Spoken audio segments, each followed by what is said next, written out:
বাংলাদেশকে আর কখনো বিভাজিত করা যাবে না বলে মন্তব্য করেছেন জাতীয় নাগরিক পার্টির আহ্বায়ক নাহিদ ইসলাম। সন্ধ্যায় দলটির আত্মপ্রকাশ অনুষ্ঠানে তিনি আরও বলেন, দেশে পাকিস্তান আর ভারত কেন্দ্রিক কোনো রাজনীতির কোনো ঠাঁই হবে না।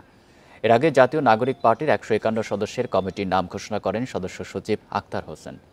নতুন দলের জ্যেষ্ঠ যুগ্ম আহ্বায়ক হয়েছেন সামান্তা শারমিন ও আরিফুল ইসলাম আদিব, জ্যেষ্ঠ যুগ্ম সদস্য সচিব তাসনিম জারা ও নাহিদা সারওয়ার।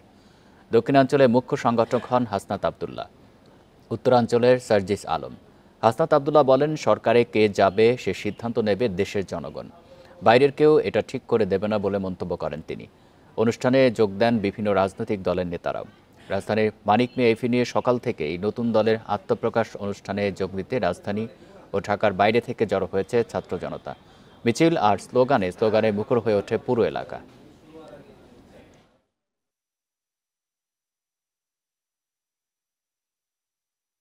বিরোধী মতের কণ্ঠরোধ, গুম, বিচার বহির্ভূত হত্যাকাণ্ড, সর্বগ্রাসী দুর্নীতি ও অর্থ পাচারকে একটি রাষ্ট্রীয় সংস্কৃতিতে পরিণত করা হয়েছিল। আজকের এই মঞ্চ থেকে শপথ করতে চাই যে বাংলাদেশকে আর কখনোই বিভাজিত করা যাবে না।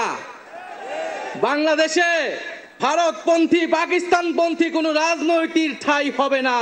সাম্য, মানবিক মর্যাদা এবং সামাজিক সুবিচারের বাংলাদেশ, সেই স্বপ্নকে যারা বাস্তবে রূপদান করতে চায়, এই বাংলাদেশে একটি স্বনির্ভর পররাষ্ট্রনীতি প্রতিষ্ঠা করতে চায়, এদেশের মানুষের ভাগ্যের উন্নয়ন করতে চায়, জনস্বার্থের পলিসি নির্মাণ করতে চায়। আমরা বলতে চাই, এই গণভবনে কে যাবে সেটি নির্ধারিত হবে বাংলাদেশ থেকে, ভারত থেকে সেটি নির্ধারিত হবে না।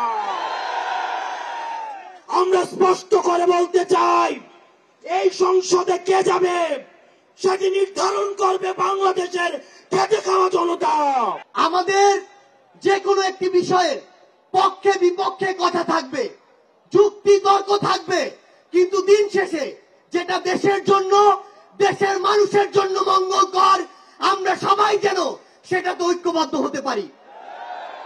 আমরা বিশ্বাস করি আমাদের এই রাজনৈতিক দলগুলোর মধ্যে যদি এই মিউচুয়াল রেসপেক্টটা থাকে, আগামীর বাংলাদেশ হবে অপ্রতিরোধ্য বাংলাদেশ।